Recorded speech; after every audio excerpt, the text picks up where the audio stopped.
just in case you're wondering where the balance of power is here as I'm on stage telling our story, Jeno has complete control over the lights and sound. So there it is. Friendly ghost. So they met after one of my gigs. Now, the thing about Jeno as a producer, she's always with backpack. Right? That's her style as a producer. She's always with backpack. It's where the business is, right? So when Mum met Jeno, she was with backpack. And Mum took one look at her and said, "Well, hello, Dora the Explorer." And Jeno just said, "Oh, thank you. She sees me." But Mum and Jeno had a conversation outside of my earshot that night, the first time they met. That's not how I would have played it. If it was up to me, Mum and Jeno would never be alone together, ever. Mum's too much of a loose unit. I don't trust her. But straight away. But Jeno gave me a full report the next day, right? And by full report, what I mean is she just kept repeating what my mum had told her, like over and over and over again, in the vain hope that one day it might make sense. She said, "Hannah, your mum told me..." Now, Jeno is American, but the way I tell it, she does sound very Australian. I mean, you just have to do the work in your head, because I won't do the accent. I don't have time. Like, I don't have time for all those R's that they insist on enunciating over there. It's boring. Like, no other English-speaking nation in the world uses the word rural in casual conversation. Like, there are far more efficient ways of saying not in the city. Not for them. They're like, not from rural America. It's like, are you, mate? I live in the bush.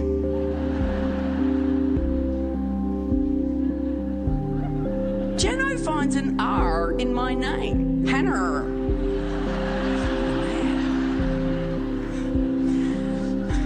She says, "Hannah." See, I won't do the accent. She says, "Hannah, your mum told me that she takes money out of the bank to save."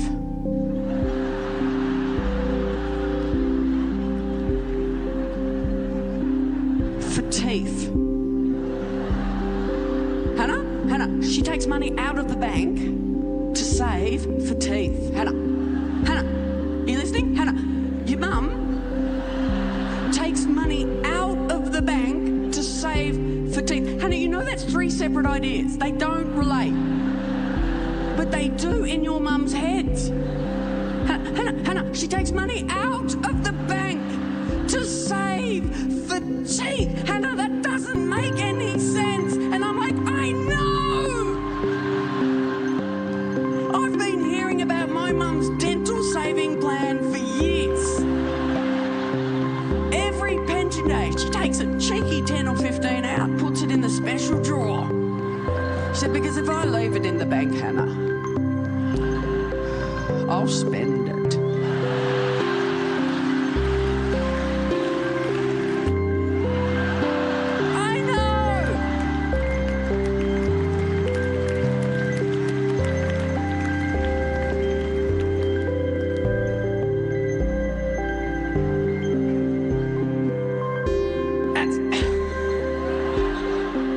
Actually, I should tell you why. I have a lot of injuries because I have what's called a problematic gait.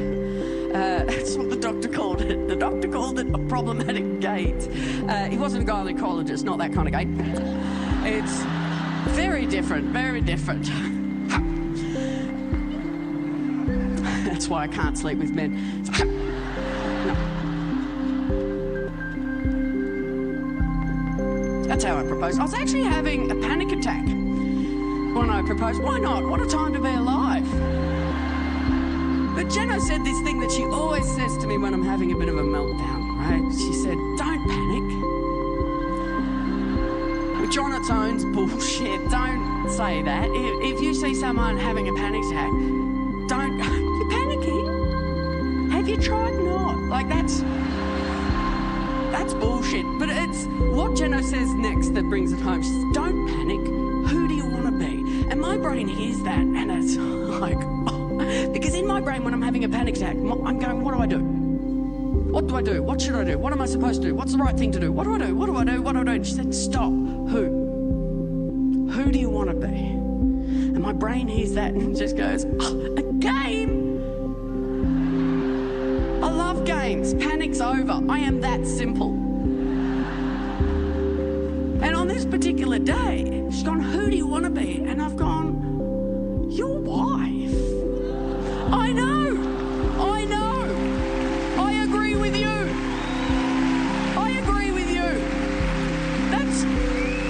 That's tiny, right? It's borderline adorable. But apparently it's not enough for the keepers of the genre.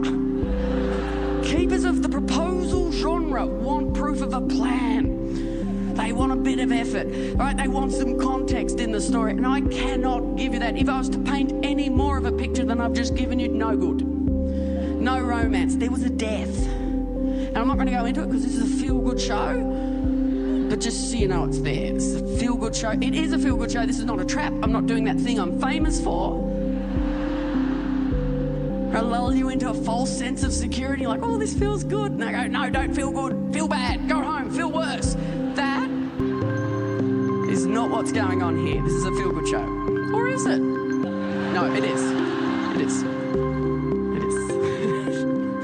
I would love to turn that into a romantic, lovely story, right? I really would. I don't want to be contrary all the time, but I can't. I can't turn that into a lovely story. And it's disappointing because I'm good at a story. I'm a little bit of a professional, if I'm honest. But I can't do it, right? And Jeno can't tell that story because she's shit at stories. She's fucking bad, right? And to be fair, that's not my personal opinion. I love the way Jeno tells the story. It's just the opinion of every other person that's ever met her. But I do love the way she tells the story. It's got to the stage in our relationship. We tell couple stories now. I know that. But, true. And I defer. I do. I go, you tell it, Jeno. And you can see the look of horror descending on people's faces. They're like, no, you were supposed to help. You're a professional. Day off, mate. Go on, Jeno. I get my storytelling skills off my mum. She's an excellent storyteller, one of the best. The thing about my mum is she always, without fail, lands the story plane, right? It's an incredible skill. But if her superpower, her storytelling superpower, is she is really great at hijacking other people's story planes and landing it on their face. Like it's a marvel, but also frightening. I am very happy to report that my mum and Jeno get along very well. It's a relief because I don't have the constitution to deal with that kind of tension. If my mum and my partner didn't get along, someone would have to go. They would, and I've run the analytics. It would be me. I am the weakest link. Absolutely. But it was a great relief because my mum is not famous for being fond early. Like I once introduced her to a girlfriend, right? And she said, I don't like her. And I don't have to. And it's like, yep, fair enough, Mum, but she's right there. We could have had this conversation later. She's like, I'm not alone. I'm the youngest of 5 kids. All my siblings had to do a bit of navigation to bring a spouse into the fold. My brother-in-law has a great relationship with my mum now. But in the beginning, struggle bus. Because he's an Irishman, as it happens, and he's very pale of the complexion, even by my standards. And I'm an in-flight omelette.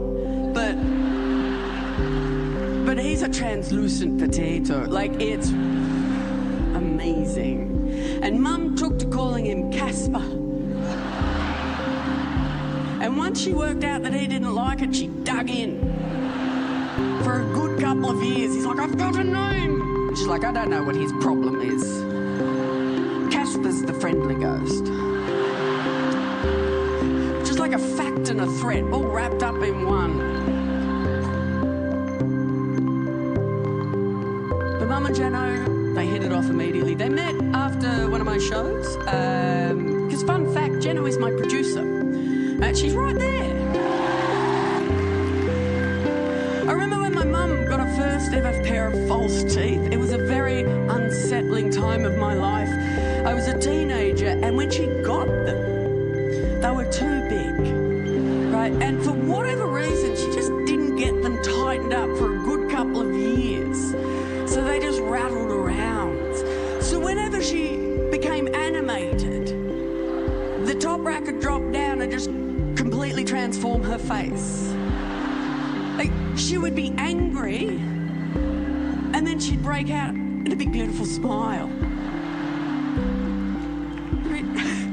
She'd be like, well, you can leave home if you like.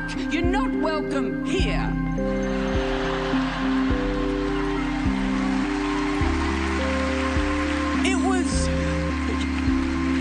It was worse when she yawned. Because when she yawned, the top rack would drop down and the bottom rack would pop up and they'd meet in the middle. Have you ever seen anybody yawn with their teeth clenched? It is unsettling on a primal level. Because their body says relax, but their face says, I will hunt you down.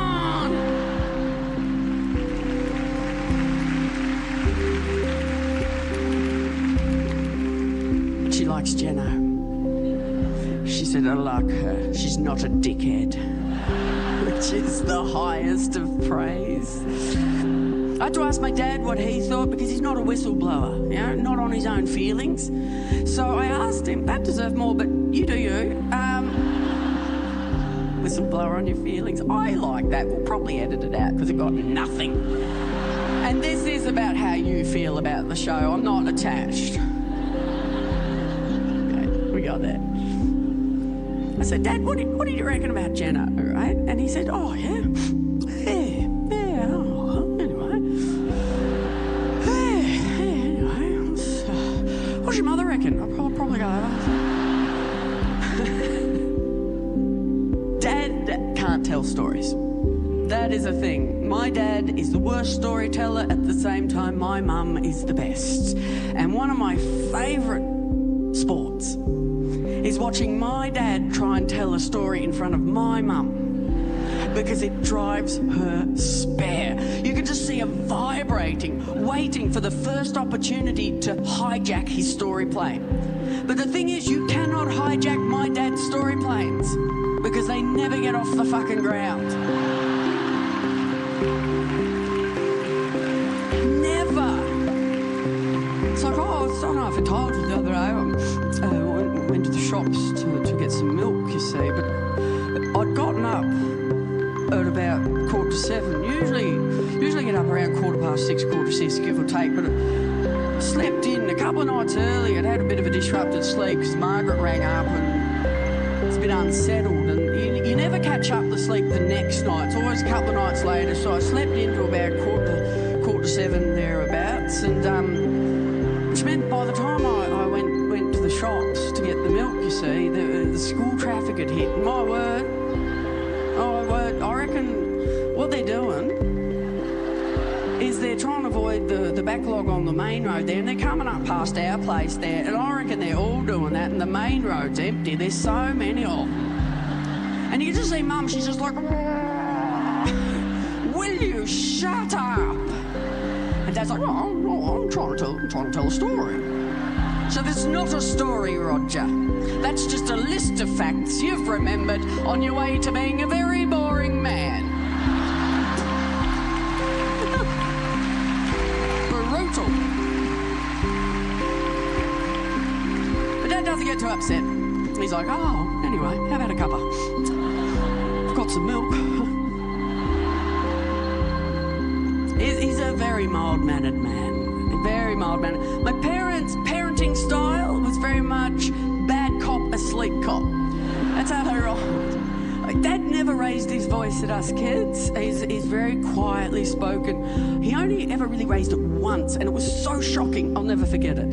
It's just so in contrast to who I knew him as. So what happened was, he dropped a bit of cheese, and the dog got it. That's his line. It wasn't even a fancy bit of cheese, you know? It's just some home brand cheddar, but it was his cheese. And he dropped it, and the dog got it. And he's like, get out of there, you bloody mongrel! Go on with you! Go on! Drop it! Drop it! And the dog's like, bleh. And my brother and I were there just going, who are you? Dad's like, yeah, bloody hell, yeah.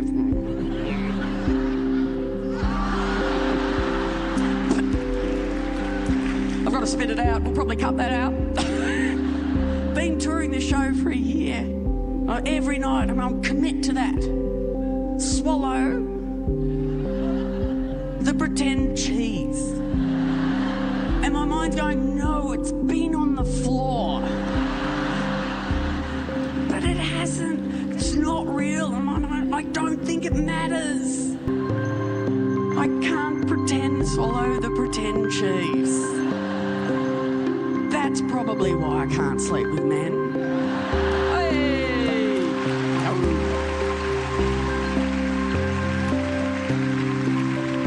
Doesn't make any sense.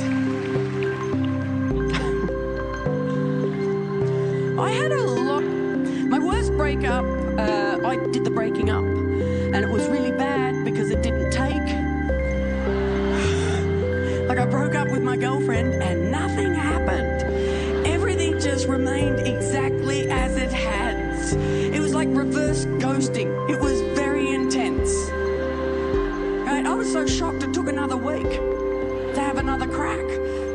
Right? I said, look, I don't want to be in this relationship. And she said, yeah, but I do. I said, I don't think it works like that. I think we both have to be yeses or it's a no. Like, it's a consent thing. And she said, yeah, how's that working out for you? Now, honestly, I don't remember how that relationship really ended. I mean, I think we've broken up. But I don't have a lot of strong memories of that time of my life. It was quite a long time ago, 20 odd years, and it wasn't a great time of my life. And the thing about shit things, shit life, is you're never having a shit life and your brain's going, let's remember this. Let's hang on to this for a bit of nostalgia and nom later. No, it's just memory soup in there. You just like fucking chuck it in the back, whatever. Right? It's memory soup, right? I only have one really clear memory of that relationship, and it works like a film trailer. You know when you watch a film trailer and it's very busy, and at the end of it you're left with a lot of questions and absolutely no fucking desire to watch that piece of shit. That's how it works. Now, what happened is we're driving very late at night. My girlfriend was driving. I wasn't. That's how it works in cars. And I don't know where we were coming from or going to, but it was a back road, very dark, only lights were the headlights. It was unsealed, it's very gravelly, and she's a bit of a lead foot, so speeding, right? And then all of a sudden she just slams on the brakes, right? And the truck's just fishtailing all over the road. It's terrifying. And it just spun full 360 around and then stopped in a cloud of dust. But she was out the door before I'd even sort of registered that we'd stopped, right? And I'm like, I had no idea what was happening. Right, she's run around the front of the truck and just bent down. I couldn't see her. I'm like, what's happening? What is happening? And when she stood up, she was holding a dead rabbit by the ears. Yeah, no, just listen to yourselves there. That is the response of a lesbian heavy audience. Isn't it? A little rabbit gets hurt and you're like, West! And yet you seem fine as I walked you step by step through a borderline abusive relationship. There you're like,